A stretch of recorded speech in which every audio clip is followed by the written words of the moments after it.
오늘 말씀은 창세기 3장 2절부터 4절까지의 말씀입니다.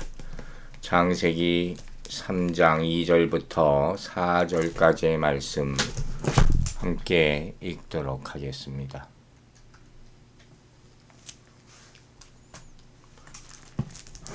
여자가 뱀에게 말하되 동산나무의 열매를 우리가 먹을 수 있으나 동산 중앙에 있는 나무의 열매는 하나님의 말씀에 너희는 먹지도 말고 만지지도 말라 너희가 죽을까 하노라 하셨느니라. 뱀이 여자에게 이르되 너희가 결코 죽지 아니하리라. 아멘.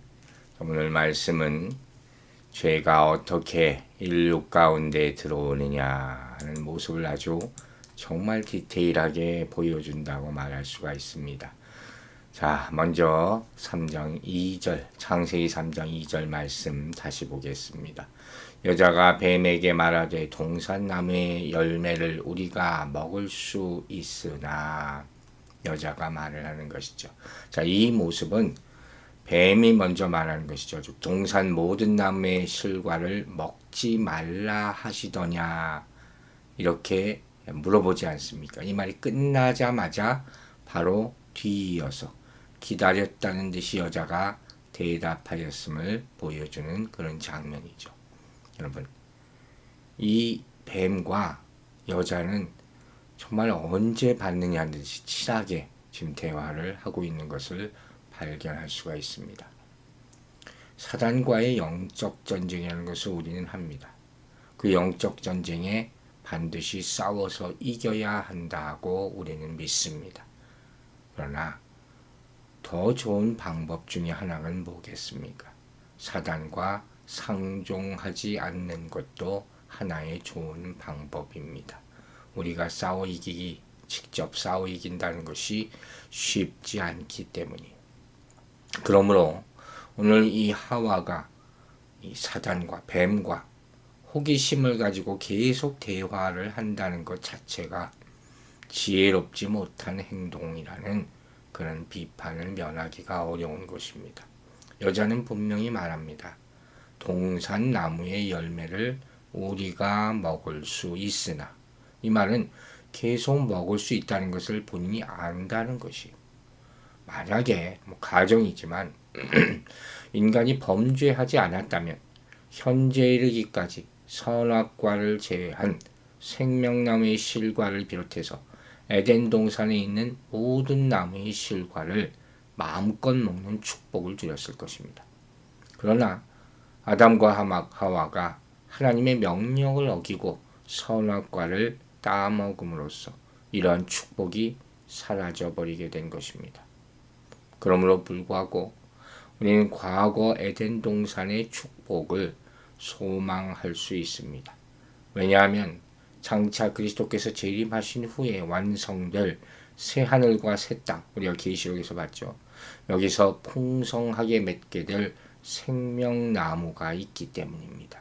그것을 소망하고 이 아침을 시작하는 여러분들 되시기를 주의 이름으로 축원합니다. 자, 이제 3절 말씀 읽습니다. 동산 중앙에 있는 나무 열매는 하나님의 말씀에 너희는 먹지도 말고 만지지도 말라 너희가 죽을까 하노라 하셨느니라. 아멘. 자, 여기서 하와는 선악과를 먹어서는 안 된다는 사실의 근거를 어디서 찾습니까? 하나님의 말씀에서 찾고 있습니다. 얼핏 보기에 이 하와의 태도는 굉장히 신앙적인 것처럼 보일 수도 있습니다. 그런데 안타깝지만 실상은 그렇지가 않다는 사실이 바로 뒤에 나옵니다. 그것이 무엇이냐? 하나님의 말씀을 왜곡시키는 하와의 말입니다. 본인이 의도했든지 의도하지 않았든지, 물론 말씀을 올바로 듣고 알지 못했기 때문이지만 이 차이는 엄청납니다. 자, 여기서 먼저 우리가 한번 짚고 넘어가야 될 것이 있습니다. 본절을 보면 하와는 하나님을 부를 때 어떻게 부릅니까? 바로 하나님의 말씀에, 즉 우리가 앞서 배웠던 여호와라는 이름을 생략합니다. 우리 언약을 맺으시고 이를 성실히 지키시는 신실하신 하나님의 이름 여호와를 생략하고 있다는 거예요. 본인이 알았든 몰랐든 간에 하나님의 언약을 왜곡시키고 하나님의 엄격함만을 의도적으로 강조하기 위해서 뱀이 불렀던 명칭 하나님 이 이름만 거론한 것과 같은 맥락이 된다고 결과적으로 이렇게 볼 수 있는 것이죠. 그럼 우리가 하나님의 이름을 부를 때도 조심스럽게 불러야 될 줄로 믿습니다. 그 의미를 생각하고 또 수식이 많지 않습니까? 사랑의 하나님, 은혜가 많으신 하나님, 거룩하신 하나님 등등 이 많은 수식을 하나님에 붙일 때도 깊은 생각 가운데 우리는 불러야 할 줄로 믿습니다. 자, 이와 같은 모습들을 보면 하와는 아직 선악과를 따먹는 구체적인 범죄를 저지르지는 않았어요. 그러나 이 사단과의 대화를 통해서 사단의 말을 닮아가고 있다 하는 것을 발견하게 되는 거예요. 여러분 생각해 보셨습니까? 이러한 것들은 벌써 범죄의 싹이에요. 그 마음 가운데 나도 모르는 사이에 그런 것들이 들어가는 것이죠. 사단과 대화를 시작하는 그 순간부터. 분명히 데살로니가전서 5장 22절에서 악은 그 모양이라도 버리라 했습니다. 근데 자기가 모르는 사이에 이미 사단의 말투를 흉내내는 하와의 모습을 통해서 오늘날 우리 성도는 과연 그리스도의 형상을 본받음으로써 하나님께서 원하시는 하나님의 자녀로서의 모습을 가지고 살아가고 있는지 반성해 봐야 한다는 것입니다. 여기서 먹지도 말고 만지지도 말라라는 명령이 상기되는 것을 볼 수 있습니다. 즉 이건 강한 금지입니다. 절대 닿지도 건들지도 말라 하는 그런 의미를 포함하고 있다는 것이에요. 이렇게 말한 것을 보면 외형적으로는 하와도 하나님의 말씀을 철저히 지키려는 각오가 있었을 수도 있습니다. 그러나 실상은 어떻게 나타납니까? 하나님의 금지 명령, 즉 2장 17절에서 말한 선악을 알게 하는 나무 열매는 먹지 말라라는 하나님의 단호한 말씀에 인간의 생각을 덧붙인 표현입니다. 자, 이 차이가 아무것도 아닌 것 같지만 엄청나다 그랬어요. 이러한 것은 결코 바람직한 것이 아니죠. 우리가 앞서 나가지 말라 하는 말을 많이 합니다. 본인은 모릅니다. 다 좋게 하기 위해서 한다고 생각하는 것인데 나쁜 결과를 가지고 온 경우가 많습니다. 특별히 하나님의 말씀에 대해서는 우리는 엄중해야 됩니다. 불완전한 인간의 생각으로는 하나님의 말씀에 1.1획이라도 더하거나 감할 수 없다 하는 것입니다. 그럼에도 불구하고 하와는 먹지 말라라는 하나님의 명령에 자신의 생각을 더하는 잘못을 범한 것입니다. 여러분, 하나님의 말씀을 거부하는 범죄가 있습니다. 그 거부한다는 것이 나는 안 듣겠어만이 아니라는 거예요. 하나님의 말씀을 제하는 것, 하나님의 말씀이 정확하게 아닌 것을 덧붙이는 것도 포함된다는 사실을 우리는 명심해야 합니다. 또 너희가 죽을까 하노라 하셨느니라 이런 말이 나와 있어요. 이 말은 죽지 않기 위해서는 먹거나 만지지 말라 혹은 먹거나 만지지 말라 그렇지 않으면 죽을지도 모른다라는 말로 해석이 되는 거예요. 이처럼 하와가 죽음을 단지 예상되는 사건으로만 이해한 것은 정령 죽으리라 하신 하나님의 말씀을 반신반의적인 그런 태도로 받아들였다는 것이죠. 100% 당장 일어날 수 있다 하는 생각을 하지 못했다는 것이죠. 이것 또한 불신앙이라 하는 것입니다. 여러분, 하나님의 말씀을 절대 신뢰하지 않고 그럴 수도 있고 아닐 수도 있다 하는 추측성의 생각으로 받아들인다면 본문과 같이 사단의 시험을 받게 되면 하와처럼 반드시 넘어지고 말게 되는 것입니다. 자, 4절 보겠습니다. 뱀이 여자에게 이르되 너희가 결코 죽지 아니하리라. 자, 뱀의 결정적인 말씀이 여기 나타납니다. 3절에서 하와는 선악과를 먹거나 만질 경우 죽을지도 모른다는 우려를 나타냈어요. 그런데 4절에서는 3절의 하와의 말을 받아서 뱀이 바로 얘기하죠. 완강하게 부정하는 말씀이 나옵니다. 반전입니다.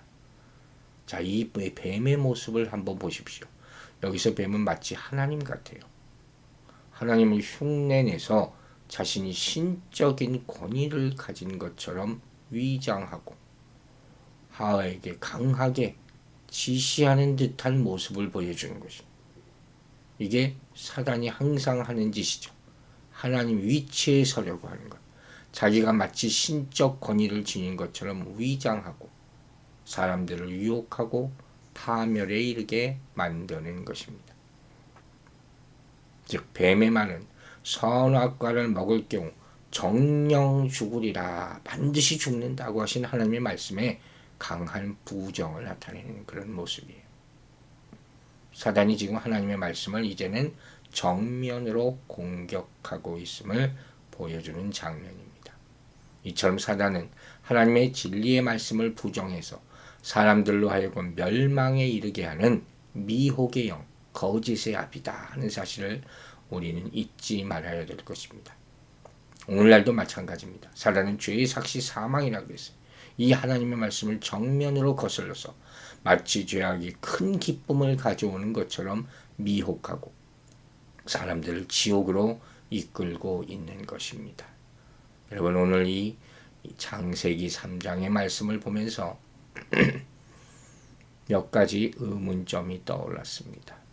자, 이제까지 내용을 보면 무슨 이유인지는 알 수 없어요.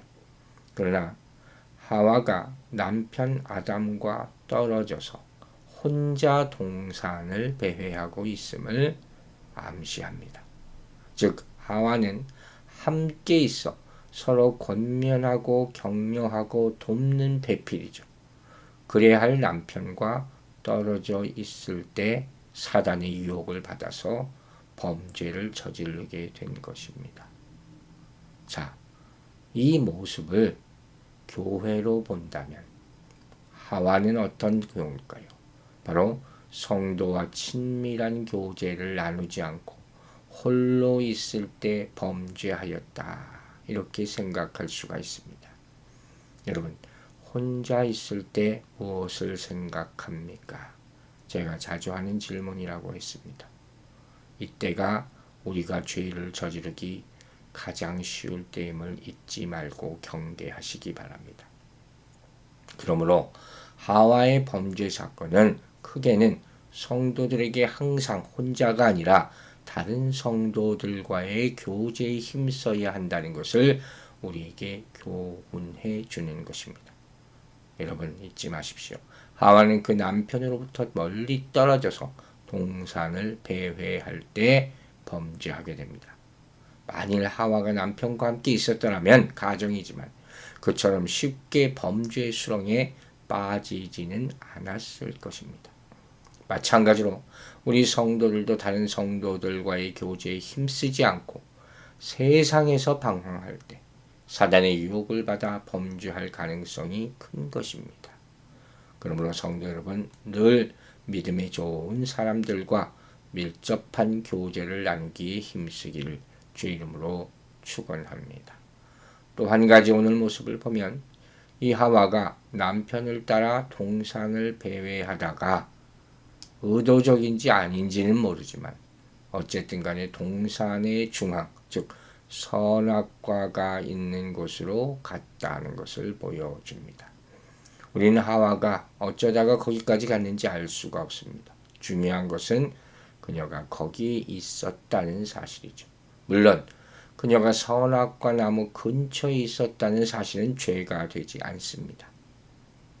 아담과 하와는 에덴 동산 어디든 갈 수 있는 자유로운 존재였기 때문입니다. 다만 문제는 무엇입니까? 선악과 나무 근처에 있음으로 인해서 그 열매를 따먹을 가능성이 더 많이 있었다는 뜻입니다. 이해가십니까? 만일 하와가 선악과로부터 멀리 떨어져 있었다면 그것을 따먹으러 가는 도중에 마음이 바뀌었거나 남편에게 발견되어 범죄하지 않을 수도 있었을 것입니다. 안 보면 그것에 유혹되지 않게 되는 것입니다. 그러나 하와는 선악과에 가까이 있었기 때문에 그것으로 말미암아 범죄의 시발점이 된 것으로 볼 수도 있다는 뜻입니다. 이 말씀은 우리가 범죄의 가능성으로부터 왜 멀리 떨어져 있어야 하는지를 잘 보여줍니다. 실로 우리는 죄를 가까이 해서는 안 된다는 것입니다. 죄의 근처에는 가지도 말고 보지도 말고 만지지도 말아야 합니다. 우리는 연약합니다. 그러므로 항상 범죄할 가능성이 있다는 사실을 명심해야 할 것입니다. 그리고 그것으로부터 멀리 떨어져서 어디 있어야 합니까? 하나님과 가까이 하시는 여러분들 되시기를, 하나님과 더 깊은 교제를 이 시간들을 통해서 나누시게 되기를 주의 이름으로 축원합니다. 기도하겠습니다.